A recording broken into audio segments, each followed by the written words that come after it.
All right, buckle up, everybody, because today we're going deep on something super relevant, especially in the business world these days. Yeah, you can't really escape it, can you? No way. We're talking about ethics, Ooh, tricky. and specifically how we communicate about it, especially when it comes to corporate social responsibility, Yeah. all that good stuff. Like sustainability, stakeholder engagement. Exactly. The tough calls, right? Mm. How do companies make decisions that are good for people and the planet, but, also keep the lights on? It's a balancing act for sure. And knowing how to talk about all of this clearly and confidently. Makes all the difference. That's why we're diving into a lesson all about it. Business ethics and social responsibility communication. And just glancing at it, I mean, there's so much to unpack here. Where do we even begin? Maybe with the vocabulary. They've got this whole list of power words, the kind of terms that make you sound like you know what's up in these conversations. I'm all ears. Let's hear them. Okay, one that immediately jumps out at me, ESG. Oh, yeah, ESG. I feel like I see that everywhere these days. Environmental, social, governance, right? That's the one. But, what's the big deal with it? Why is everyone suddenly obsessed with ESG?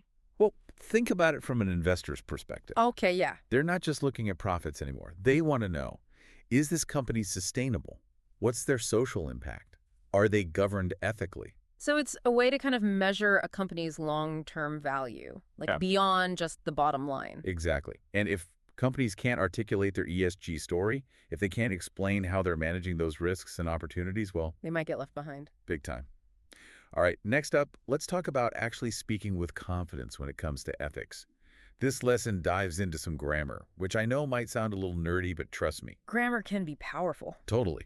So they highlight the future continuous tense and modal verbs for certainty. Okay, break that down for me. Sure. Instead of saying, we might reduce our carbon emissions, you say, we will be reducing our carbon emissions. Ah, so it's about projecting a sense of commitment. This isn't just an idea, it's a plan in action. Exactly. And then those modal verbs like must or should. Add a sense of obligation. We must prioritize ethical sourcing. We should consider the impact on all stakeholders. Boom. It makes those ethical principles sound non-negotiable. I like it. Especially, I imagine, in those formal business settings, like a big presentation or a report. It's like you're embedding ethics into the very structure of how the business operates. Okay, so the lesson also gives us a bunch of handy phrases for ethics communication. Ooh, like cheat codes for sounding ethical. Well, not quite. Yeah. But they can definitely be helpful starting points. Like, how do you respond to a journalist who's grilling you about your company's environmental record? Or how do you explain a difficult ethical decision to your employees in a way that makes sense? I guess it's about having the right language at your fingertips, so you're not fumbling for words when the pressure's on. Exactly. And here's the big caveat, words without action. They're pretty much meaningless. Totally. A company can say, we prioritize stakeholder engagement all day long. But if they're not actually listening to their employees, their customers, the community, It's just empty talk. and people can see through that. Which brings us to the real challenge here, the heart of ethical communication. Lay it on me. How do you actually walk the walk, not just talk the talk? Because that's where things get real. It's not about memorizing a bunch of phrases. It's about navigating those complex situations, when profits might be at odds with what's ethically right. And then how do you communicate that? Honestly, transparently, in a way that shows you're genuinely trying to do the right thing, even when it's hard. This lesson actually has a whole activity about analyzing an ethical dilemma. Ooh, like a case study. Kind of. So imagine you're a company and you discover that one of your suppliers isn't meeting ethical standards. Uh-oh. Right. Maybe they're using child labor or polluting the environment. But switching suppliers would be costly. What do you do? That's a tough one. Do you prioritize profits or principles? And then, once you make that decision, how do you explain it to your stakeholders, to the public? Because there are going to be people who disagree with you no matter what you choose.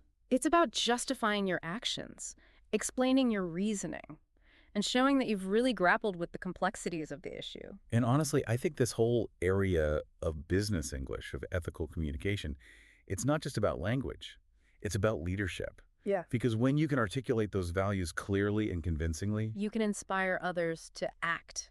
to do better, to hold themselves accountable. That's powerful stuff. And as businesses become increasingly global, this need for clear ethical communication across cultures and languages is only going to become more important. You're right. It's like, how do we make sure those values translate? How do we build trust and understanding in a global marketplace? Big questions, but important ones.